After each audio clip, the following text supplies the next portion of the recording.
O Irlan, a imprensa mineira, o jornal Tempo, fez uma cobertura bem interessante, porque traz todos os detalhes do jogo, mas traz também muitas informações, um serviço público grande. Ela dedicou grande parte da cobertura de jogo para explicar para a população aquilo que já vem sendo falado há quase 2 anos, a necessidade de distanciamento, de obediência fiel ali ao protocolo, né? Esse guia do torcedor mais seguro que a imprensa está chamando a atenção.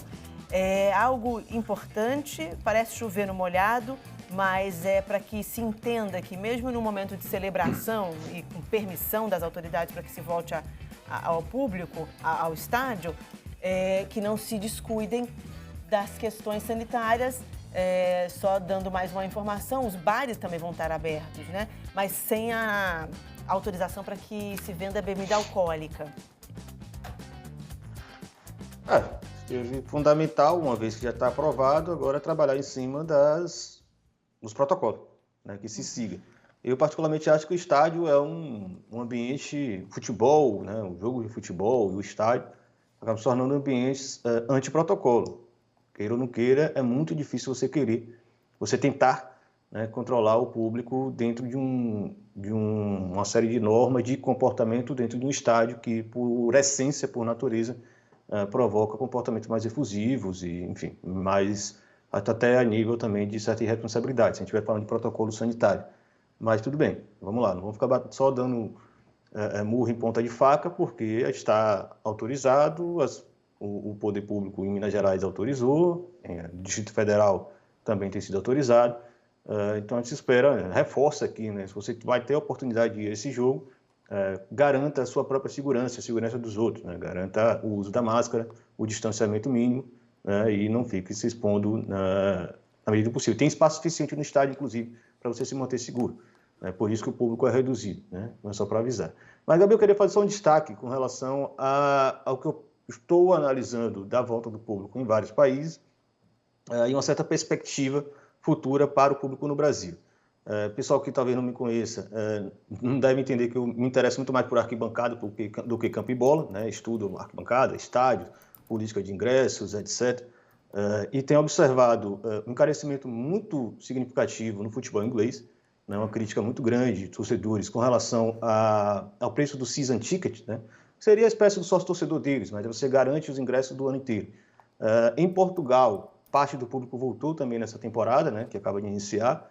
Você tem críticas duríssimas ao preço de ingresso no jogo do Porto, do Benfica, do Sporting, dos clubes menores também. Isso tem sido uma crítica muito ferrenha. Com o agravante de um cartão que eles fizeram para os torcedores, tem dificultado a entrada de visitantes, enfim. Isso tem sido a tônica lá.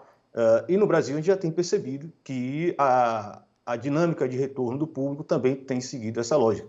Por questão óbvia, né? O que se aplica para preço de ingresso de futebol segue uma lógica de mercado clássica, né? Você tem uma demanda muito grande, o estádio, inclusive, está reduzido na sua capacidade real, então você apela para o preço do ingresso, você aumenta esse preço porque a procura é muito alta. A questão é que, quando a gente está falando que a torcida do Galo volta hoje, aí eu destaco que não vai ser só com o Galo que vai acontecer isso, vai ser com todos os clubes, inclusive o Flamengo leva para Brasília exatamente porque é onde está autorizado e ele sabe que boa parte da torcida dele está sendo sacrificada, né, com essa escolha, com essa opção. Mas se você olhar o preço dos ingressos, é muito difícil falar que a massa do Galo, quem já teve a oportunidade de ir ao Mineirão ou ao Independência e conhecer a torcida do Galo, sabe qual é o perfil do torcedor do Galo? A massa, sem dúvidas, não tem condições de pagar 320, 420 ou 620 reais por ingresso, que são os preços que estão sendo praticados no jogo de hoje. Claro, sócio-torcedor tem desconto, mas ainda assim fica 112, 144 ou 160 reais. Na situação e que ainda nós o estamos, teste, né? Com certeza, a massa... Oi?